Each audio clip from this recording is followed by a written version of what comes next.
Welcome to हमारी study classes a way of success. मैं हूं आपका एजुकेटर अमन शर्मा। आज की इस वीडियो में हम सभी लोग स्थिर विद्युत आवेश से संबंधित कूलाम का नियम तो पिछली कक्षा में पढ़ा था। आज की इस वीडियो में हम सभी लोग विद्युत तीव्रता क्या है उस पर चर्चा करेंगे, क्योंकि बहुत से बच्चों का कमेंट्स आ रहा था कि प्लीज सर जो हमारा विद्युत तीव्रता है उस पर भी थोड़ा फोकस कर दीजिए। तो वैद्युत क्षेत्र की तीव्रता के बारे में आज हम सभी लोग चर्चा करेंगे। तो दोस्तों आज का जो ये लाइव सेशन, जो आज का हमारा ये वीडियो बनने वाला है, आज की इस वीडियो में अभी जो बच्चे नए हैं हमारे चैनल पर तो चैनल को सब्सक्राइब कर लीजिए, बेल आइकन था नोटिफिकेशन को दबाना ना भूलिए। मैं हूँ आप सभी लोगों का फ्रेंड अमन शर्मा। आज की इस वीडियो में हम सभी लोग चर्चा करते हैं कि जो स्थिर विद्युत आवेश संबंधित वैद्युत क्षेत्र की तीव्रता है वो किस नियम पर लागू होता है, इस पर डिस्कशन करते हैं। तो दोस्तों फिजिक्स पार्ट फर्स्ट।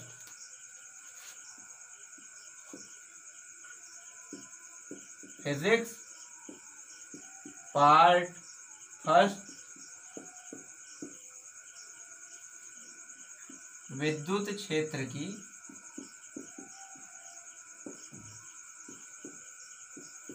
तीव्रता।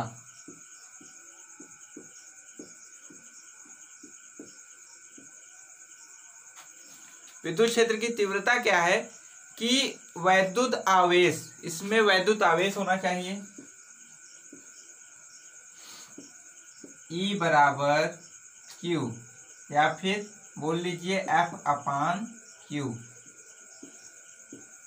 इसी से हमारा जो स्थिर वैद्युत संबंधित वैद्युत क्षेत्र की तीव्रता है इसी नियम पर लागू होता है, जिसे हम ई यहाँ पे हमारा वैद्युत क्षेत्र की तीव्रता होता है। और इसको परिभाषित करते हैं कि जब किसी स्थिर बिंदु आवेश पर लगने वाला बल, स्थिर बिंदु आवेश पर लगने वाला बल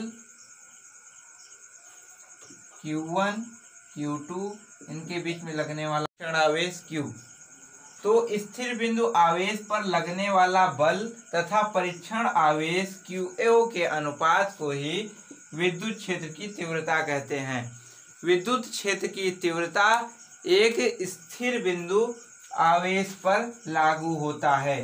तो मान लीजिए इसका जब मात्रक पूछा जाता है तो F का मात्रक न्यूटन और कूलाम का मात्रक क्या, न्यूटन प्रति कूलाम, ये हो जाता है इसका मात्रक, न्यूटन प्रति कूलाम। दोस्तों आप सभी लोग इसको नोट डाउन कर लीजिए। तो स्थिर विद्युत आवेश से संबंधित वैद्युत क्षेत्र की तीव्रता अर्थात E बराबर F अपान QO, यही हमारा फार्मूला प्राप्त होता है। इसके आगे आता है, इसके आगे फिजिक्स पार्ट सेकंड में वैद्युत क्षेत्र के बाद आता है वैद्युत बल रेखाएं। वैद्युत बल रेखाएं क्या होती हैं, इसको स्लॉटिंग के थ्रू आप लोग जान सकते हैं। दोस्तों स्थिर बिंदु आवेश संबंधित जो विद्युत क्षेत्र की तीव्रता थी उस पर उससे आगे जो डिस्कशन था हम लोगों का चल रहा है। तो आगे आता है विद्युत बल रेखाएं। तो विद्युत बल रेखाएं क्या होती हैं कि विद्युत बल रेखाओं को हम बोलते हैं इलेक्ट्रिक लाइन ऑफ फोर्स। ठीक, इलेक्ट्रिक लाइन ऑफ फोर्स। इस पर जो स्थिर बिंदु आवेश होता है यह किस प्रकार कार्य करता है, विद्युत बल रेखाओं का एकांकी पृथक्कीकरण में क्या महत्वपूर्ण भूमिका होता है, ये मुख्य टारगेट होता है।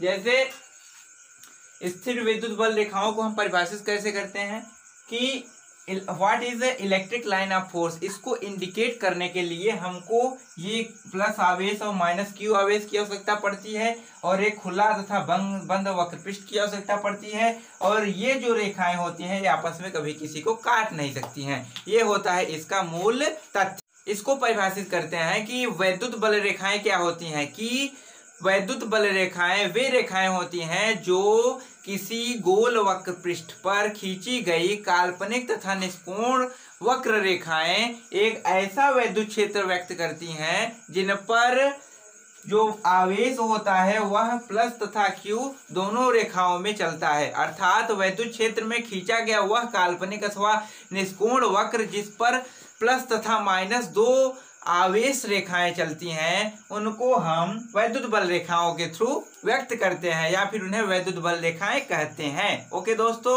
ओके मेरे प्यारे बच्चों, इसके आगे आता है कि वैद्युत बल रेखाओं के महत्वपूर्ण गुण। What is the quality of electric line of force, इसको भी मैं अपने शब्दों में आप लोगों को रिप्रेजेंटेट करूंगा, जिससे आप लोग इसमें अपने कुछ ज़्यादा से ज़्यादा मात्रा में अच्छे अंकों को अपने बोर्ड्स में प्राप्त कर सकते हैं, because it is a very necessary for all board of examination.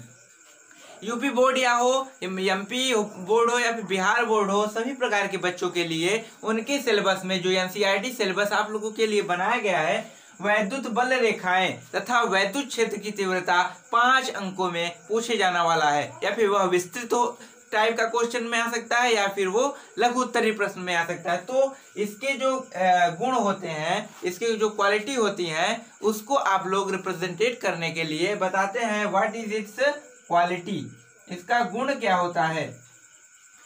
गुण सबसे पहले नंबर 1 आता है कि ये प्लस क्यू तथा माइनस क्यू को आप लोग अपने दिमाग में माइंड सेटअप कर लीजिए कि जो प्लस आवेश होता है और प्लस क्यू माइनस क्यू आवेश क्या होते हैं, कि इससे जो बनने वाला वैद्युत बल रेखाओं का सबसे पहला गुण होता है कि जो विद्युत बल रेखाएं होती हैं वो प्लस क्यू तथा माइनस क्यू दोनों आवेशों की ओर एक दूसरे से संलग्न दिशा में चलती हैं। ये होता है इसका main actual quantum equality equilibrium. Okay, तो ये रेखाएं होती हैं, ये प्लस क्यू तथा माइनस क्यू दोनों आवेशों में चलती हैं। तो मेरे प्यारे बच्चों, ये आता है कि प्लस क्यू तथा माइनस क्यू आवेश में चलने के बाद दूसरा गुण आता है कि ये खुले तथा बंद दोनों वक्र पृष्ठों में, खुले तथा बंद दोनों पृष्ठों में समान रूप से चलती हैं। ये होती हैं वैद्युत बल रेखाएं, ये होती हैं इलेक्ट्रिक लाइन ऑफ फोर्स। उसके बाद आता है कि ये जो वैद्युत बल रेखाएं होती हैं मेरे प्यारे बच्चों, वे एक दूसरे को आपस में कभी भी काट सकती हैं। ओके, जैसे कुछ रेखाएं आपस में काटती हैं लेकिन कुछ रेखाएं आपस में नहीं काटती हैं, तो इनमें भी धन रेखाएं होती हैं और ऋण रेखाएं होती हैं जो आपस में एक दूसरे को फिजिक्स में इलेक्ट्रिक लाइन ऑफ फोर्स के थ्रू क्रॉस भी करती हैं एंड नॉन क्रॉस भी करती हैं। These are its most and important qualities. इसके आगे आता है दोस्तों इलेक्ट्रिक लाइन ऑफ फोर्स और प्लस क्यू आवेश और माइनस क्यू आवेश के थ्रू हमको यही कंक्लूजन मिलता है कि आज का जो वीडियो है इस पे what is actual electric line of force and what is main theorem of electric विद्युत क्षेत्र की तीव्रता, इलेक्ट्रिक लाइन ऑफ फोर्स क्या है इस पर भी, और लिनियर फॉर्म में उसको वैद्युत क्षेत्र की तीव्रता को हम लोग इंटेंसिटी ऑफ इलेक्ट्रिक लाइन, इसको कैसे व्यक्त करते हैं, यही आज के इस वीडियो में हम लोगों ने सीखा कि वैद्युत क्षेत्र की तीव्रता क्या होती है, इसको फार्मूला में कैसे रिप्रेजेंटेट कर सकते हैं कि E बराबर F पानी क्यू हो, इसका मात्रक क्या होता है, मूल मात्रक क्या होता है। दोस्तों यही थी आज की हमारी मेन टॉपिक की, इस पर वेमी सूत्र पे विश्लेषण करके ही जो स्थिर विद्युत आवेश संबंधित कूलाम के नियम पर और वैद्युत बल रेखाओं से जो हमारा मेन कैलकुलेशन निकला, उस पर हमको यही पता चला कि वैद्युत बल रेखाएं क्या होती हैं और स्थिर विद्युत आवेश संबंधित कूलाम का नियम क्या होता है, वैद्युत क्षेत्र की तीव्रता क्या होती है। तो दोस्तों आज की इस वीडियो में इतना ही। यदि आप लोग हमारे चैनल पर नए हैं तो चैनल को सब्सक्राइब कर लीजिए तथा बेल आइकन था नोटिफिकेशन को ना भूलिए, जिससे हमारा जो वीडियो है आप लोगों तक पहले और पहले पहुंचता रहे। ओके दोस्तों, थैंक यू, दैट्स ऑल।